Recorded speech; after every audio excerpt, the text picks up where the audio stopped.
The White House Deputy Chief of Staff recently said that the Trump administration is actively looking at suspending habeas corpus. Last week, you were asked about this, and I want to clarify your position because it's obviously really important to get this right. So, Secretary Noem, what is habeas corpus? Well, habeas corpus is a constitutional right that the president has to be able to remove people from this country and suspend their right to. Let me stop you, ma'am. Habeas corpus, excuse me, that's incorrect. President Lincoln used it. Excuse me. What happens when a government official can't even define one of the most important constitutional protections Americans have? That's exactly what played out when Senator Maggie Hassan asked Kristi Noem about habeas corpus. And Noem's answer wasn't just wrong, it was dangerous.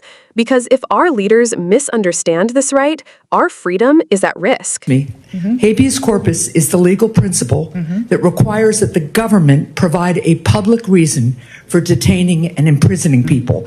If not for that protection, the government could simply arrest people, including American citizens, and hold them indefinitely for no reason. Habeas corpus is the foundational right that separates free societies like America from police states like North Korea. As a senator from the live free or die state, this matters a lot to me and my constituents and to all Americans. So, Secretary Noem, do you support the core protection that habeas corpus provides, that the government must provide a public reason in order to detain and imprison someone? Yeah, I support habeas corpus. I also recognize that the President of the United States has the authority under the Constitution to decide if it should be suspended or not. It has never Let us be clear, though, it has never been done. It has never been done without approval of Congress. Even Abraham Lincoln got retroactive approval from Congress. So I have been asking executive branch nominees a simple question over the past few months. If the president orders them to break the law, I've been asking, will you follow the law or follow the order? I want to ask you a more specific question here. If the president tries to suspend habeas corpus and a federal court reverses the president's order, will you comply with the court order and uphold habeas corpus, or will you follow the president's directive? We are following all federal court orders and are complying with that, as is the president, and every decision that I make as well. That is obviously not true for anybody who reads the news. There are federal court orders right now, including returning somebody who was deported mistakenly. But to be clear, this is about a fundamental legal right that ensures that we live in a free society instead of a police state that would have a sham legal system like Russia or North Korea. So I'm glad that you have now committed to following court orders. I'm glad you believe in the basic freedom for Americans if ordered to do so by a court. And again, I want just to make clear that it is critically important that even if the president tries to suspend the right of people to know why they've been detained or imprisoned, if a federal court reverses that order, that you will follow that order. And I hope all members of the administration will, because it's obviously critical that some of the people, for instance, who've been deported by mistake, who didn't get due process, be returned in compliance with court orders. So now, let's move on to another issue.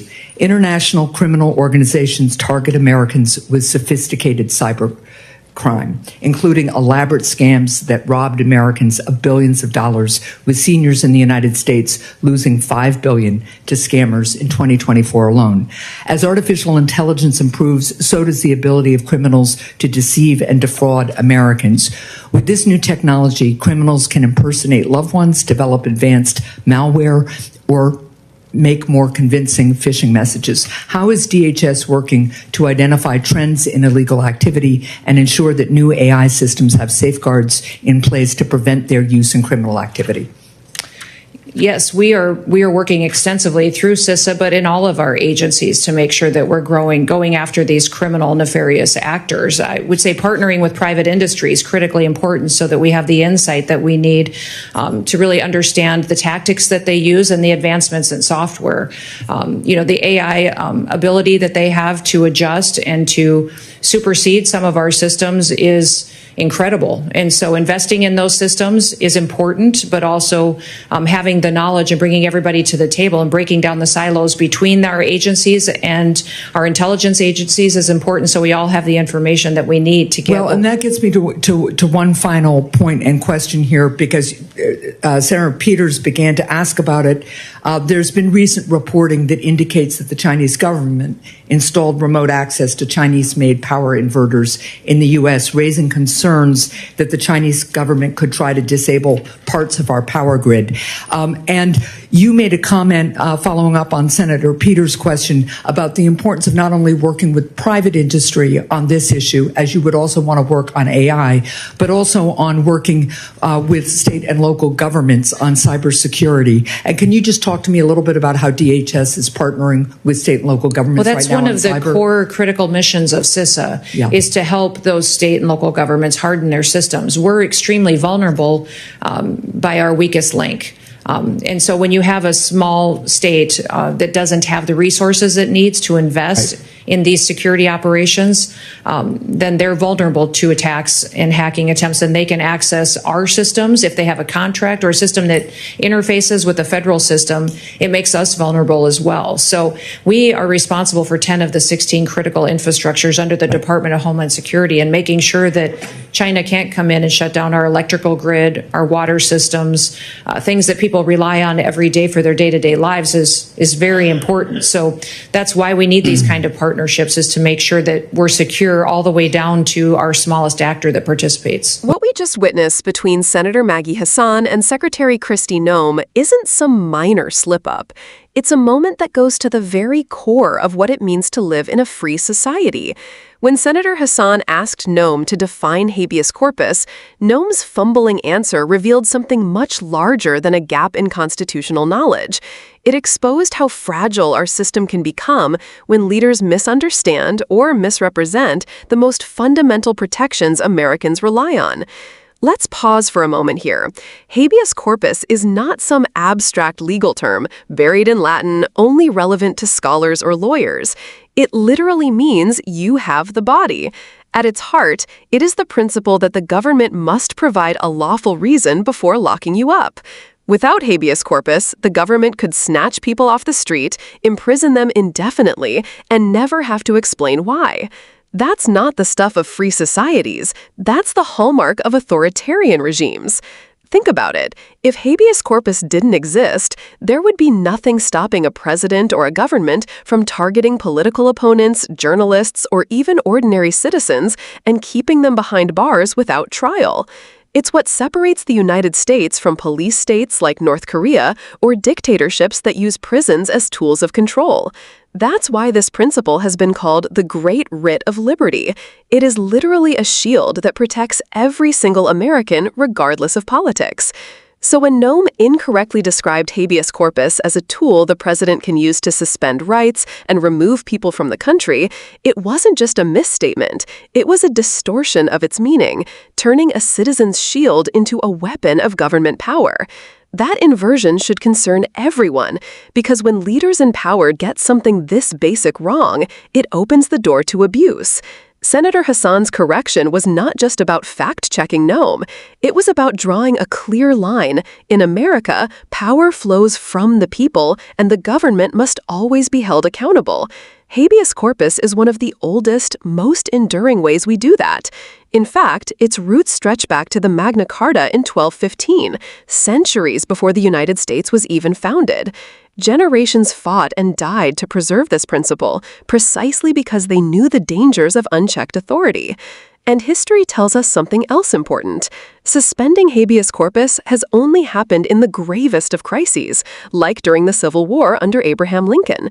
And even then, Congress had to give approval. The idea that a president could simply decide to suspend it on their own is not only unconstitutional, it's an open invitation to tyranny. Now, let's reflect on why this matters in today's political climate. Senator Hassan brought this up because the Trump administration had openly floated the idea of suspending habeas corpus. That's not just political theater.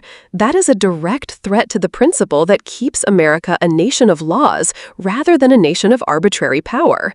When Noem finally said she would comply with court orders, it sounded like reassurance. But her hesitation, her fumbling, and her initial mischaracterization raise real doubts about whether those words would hold under pressure. And that's the danger.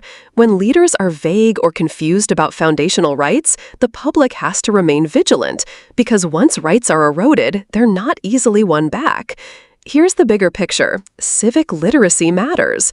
Too many Americans don't know what habeas corpus is, and too many leaders act as if it's optional. But it's not. It is the lifeline that guarantees that we are citizens, not subjects. So here's the takeaway. When someone in power stumbles over something as fundamental as habeas corpus, it's not just embarrassing, it's alarming. It should remind us that democracy isn't self-sustaining. It only survives when people understand their rights and demand that those in power respect them. And that's where you come in. Don't just treat this as another viral political moment. Think about what it reveals. Ask yourself, if leaders misunderstand this today, what else could they misinterpret or undermine tomorrow?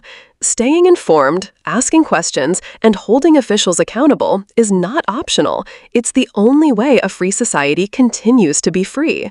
If this breakdown has given you clarity, don't stop here. Share this video, talk about it with friends, and make sure more people understand just how critical habeas corpus is. And if you want more deep dives like this, where we cut through the noise and unpack why these moments matter, subscribe and join the conversation, because your rights are only as strong as your willingness to defend them.